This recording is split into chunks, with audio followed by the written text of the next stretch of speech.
Beberkan bukti keanehan surat pencabutan kuasa hukum Baradae.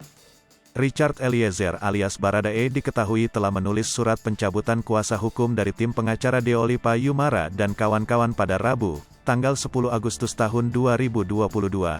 Dalam surat pencabutan itu, Deolipa Yumara melihat ada hal yang janggal.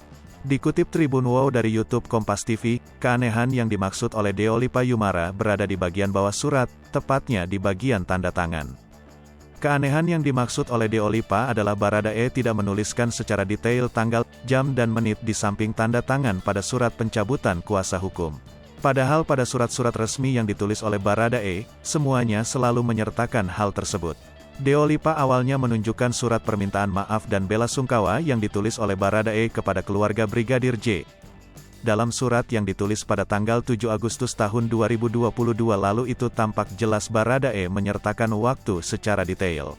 Kemudian pada surat kedua saat Baradae memberikan kuasa hukumnya kepada Deolipa, tertulis juga tanggal 6 Agustus tahun 2022 lengkap dengan jam dan menit yakni pukul 22.45 waktu Indonesia Barat.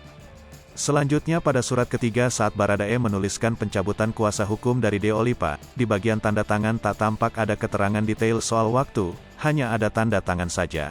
Atas kejadian ini, Deolipa telah menggugat Baradae dan Bareskrim Polri ke Pengadilan Negeri Jakarta Selatan.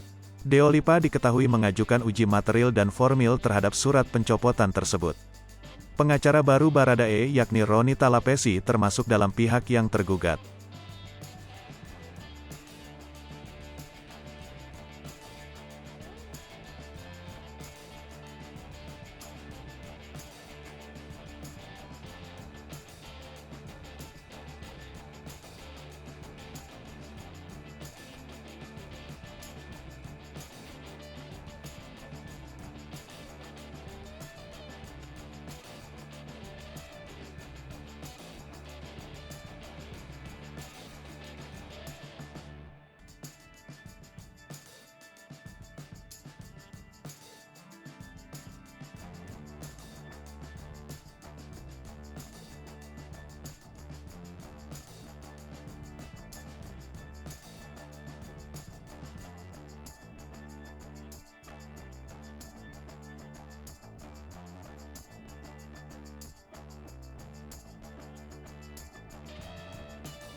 Hai pemirsa Sri Popo TV, jangan lupa komen, like, dan subscribe, serta tonton terus berita-berita terupdate lainnya ya.